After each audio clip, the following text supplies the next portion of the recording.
Agreements implements used for traditional way of irrigation. अब irrigation क्या है? इरिगेशन है कि जो क्रॉप्स हैं उसको वाटर की सप्लाई करना, पानी जो है उसको अच्छी तरह से देना, जिससे कि जितने भी उनका ट्रांसपोर्टेशन है, जितने भी न्यूट्रिएंट्स जो लीव्स बनाती हैं, खाना जो बनाती हैं, उसको अच्छे से सारे में सप्लाई कर सके। तो इरिगेशन भी बहुत ज्यादा इम्पोर्टेंट है। तो इसमें जो ट्रेडिशनल पहले पुराने के टाइम पे जो यूज करते थे, वो देखो मोटेकली रहट और चेन पंप या मोटर पंप के थ्रू जो है इनको इरिगेट किया जाता था। चेन पंप और मोटर पंप की पिक्चर इसमें देखो, आप देख सकते हो आसानी से, ये पिक्चर गिवन है, ठीक है। और मोटेकली रहट की नेक्स्ट स्लाइड्स में आप इसकी पिक्चर देखोगे कि क्या है। आप बहुत आसानी से समझ सकते हो कि आपने मोस्ट ऑफ द आप लोगों ने देखी ही होगी ये वाली जो पिक्चर्स हैं। नेक्स्ट हमारा जो पॉइंट है वो है basic practices of crop production. अभी मैंने ये सारे आपको पॉइंट्स बताए थे। तो बेसिक प्रैक्टिसेस क्या है क्रॉप प्रोडक्शन की, कि फर्स्ट सबसे पहला जो है वो क्या है, वो प्रिपरेशन ऑफ सॉइल, मिट्टी को तैयार करना, ठीक है। Before sowing the crop seed the soil of fields is loosen and overturned. उसको जो है लूज किया जाता है मिट्टी को, और उसको ओवरटर्न, उसको जो है टर्न करा जाता है, ठीक है, लूज करके, और उसको एक तरह से खुदाई जिसे कहते हैं कि भाई उसको पलट के, मिट्टी को पलट के। तो this process is also called ploughing. इसको, इसी प्रोसेस को प्लोइंग भी बोलते हैं और टिलिंग भी बोलते हैं। आप ध्यान रखना इसमें, ठीक है। Ploughing causes ventilation of soil. ये जो है वेंटिलेशन का काम करता है ploughing. It makes the suitable for the growth of small organism living it. साथ में और क्या काम करता है, एक तो वेंटिलेशन का काम है इसका, दूसरा जो है कि जितने भी लिविंग ऑर्गेनिज्म, छोटे छोटे से स्मॉल ऑर्गेनिज्म जो है वो सॉइल में रहते हैं, तो उनकी ग्रोथ के लिए सुटेबल एनवायरमेंट को प्रोवाइड करता है। अब इसमें प्लो क्या है? देखो, प्लोइंग कर रहे हो तो ऑब्वियस सी बात है कि टूल्स की जरूरत पड़ेगी। तो हमें यहाँ पर किस चीज की जरूरत है? देखो, प्लो की भी जरूरत है, हू की भी, कल्टीवेटर्स, ये सारे जो है ये टूल्स हैं। तो large farming implement with the one और more blades fixed in a frame. एक ब्लेड टाइप का होते हैं, ठीक है, एक या एक से ज्यादा ब्लेड टाइप होते हैं, और वो एक फ्रेम में उनको एडजस्ट कर दिया जाता है, ठीक है। Use to turn over and cut furrow in the soil is called plough, ठीक है। May be made of only wood, या तो ये सिर्फ लकड़ी का हो सकता है, या दोनों का मिक्स होके आयरन और वुड का भी हो सकता है, या फिर आयरन ओनली, ठीक है। प्लो शेयर क्या है? प्लो शेयर देखो, main cutting blade of the plough. आप इसमें पिक्चर में देख सकते हो, यहाँ पे पिक्चर गिवन है प्लो की, ठीक है। और आई एम श्योर कि आपने देखी ही होगी, है ना, इसको देखा होगा कि कैसे हम इसको मिट्टी की खोदते हैं, मिट्टी की खुदाई करते हैं। नेक्स्ट हमारा जो टूल है हो, a tool which is used for removing weeds and for loosening the soil.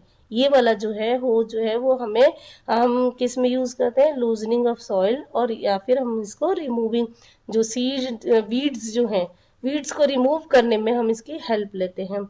Next हमारा कल्टीवेटर्स। कल्टीवेटर्स क्या है? देखो, nowadays ploughing is done by the tractor driven cultivators.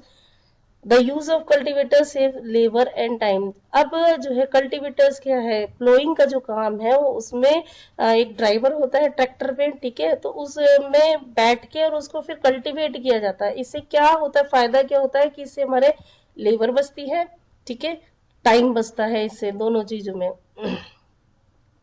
Next हमारा पॉइंट है कि सोइंग ऑफ सीड्स, ठीक है। तो सोइंग ऑफ सीड्स, बीज को बोना। Farmer select seed from there crops. Farmer क्या करते हैं? पहले उसको सीड्स को जो है वो सेलेक्ट करते हैं।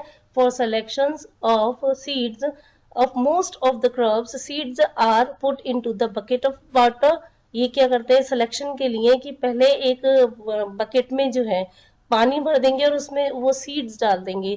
तो there seeds which floats on water are rejected and defective। वो जो सीड्स जो हैं जो कि पानी के ऊपर फ्लोट करते हैं उनको रिजेक्ट कर दिया जाता है क्योंकि वो डिफेक्टिव होते हैं। The seeds which remains submerged in water are selected for sowing। जो सीड्स जो हैं जो कि पानी के अंदर जो है बैठ जाते हैं वो जो फार्मर्स हैं उसको सेलेक्ट करते हैं for the purpose of sowing. Seeds are sown either by hands or broadcasting और बाई सीड ड्रिल्स। सीड जो है वो 3 तरीके से इनको हम सो कर सकते हैं। एक तो हैंड ब्रॉडकास्टिंग, हैंड के थ्रू स्प्रेडिंग, मतलब सिंपल सी जो है हम उसको स्प्रेड भी कर सकते हैं, ठीक है, या फिर हम सीड ड्रिल का भी यूज कर सकते हैं। और भी 2-3 मेथड्स है। और नेक्स्ट जो हमारा पॉइंट है वो है एडिंग मैन्योर एंड फर्टिलाइजर्स। ये तो बहुत ज्यादा इंपॉर्टेंट वाला है क्योंकि ये सब जो है ये न्यूट्रिएंट्स प्रोवाइड करता है। Like other plants, crop plants also obtain their minerals, nutrients from the soil. Continuous growing of crops in the field causes deficiency of minerals and nutrients in the soil. अब क्या है देखो, adding manure and fertiliser हम क्यों करते हैं इनकी adding, क्योंकि देखो क्रॉप प्लांट जो है वो साथ में मिनरल्स को भी एब्जॉर्ब करती है। कहाँ से? मिट्टी में से उसको एब्जॉर्ब करती है। तो continuous growing of crop in the field causes deficiency of minerals nutrients.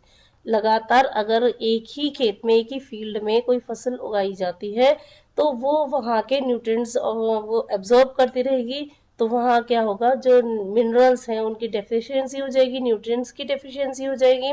So the manure is added to make up the deficiency of mineral nutrients. इसीलिए जो है मैन्योर को ऐड किया जाता है, ठीक है, कि उसकी कमी को पूरा करने के लिए हम क्या ऐड करते हैं, उसमें मैन्योर ऐड करते हैं। This process is called manuring. इस वाली जो प्रोसेस है इसको हम बोलते हैं manuring. Manure is prepared by from cow dung, urine and other waste। Manure जो है काउ डंग से, यूरिन से और फिर जितने भी वेस्ट मटेरियल्स हैं उनसे हम तैयार करते हैं। नेक्स्ट हमारा मोस्ट इम्पोर्टेंट जो आपका स्टेप है वो क्या है, वो इरिगेशन है। The supply of water to crops at different interval is called irrigation। अलग अलग इंटरवल पे अगर पानी की सप्लाई की जाती है उसको हम बोलते हैं irrigation. The time and frequency of irrigation varies from crop to crops, soil to soil and season to season। ये जो है फ्रीक्वेंसी और टाइम जो है इरिगेशन का ये अलग अलग होता है, क्रॉप टू क्रॉप अलग अलग होता है। किसी को कम पानी चाहिए होता है, किसी को ज्यादा पानी चाहिए होता है, सॉइल टू सॉइल और सीजन टू सीजन। बिल्कुल इसमें मतलब बहुत ज्यादा वेरिएशंस होते हैं।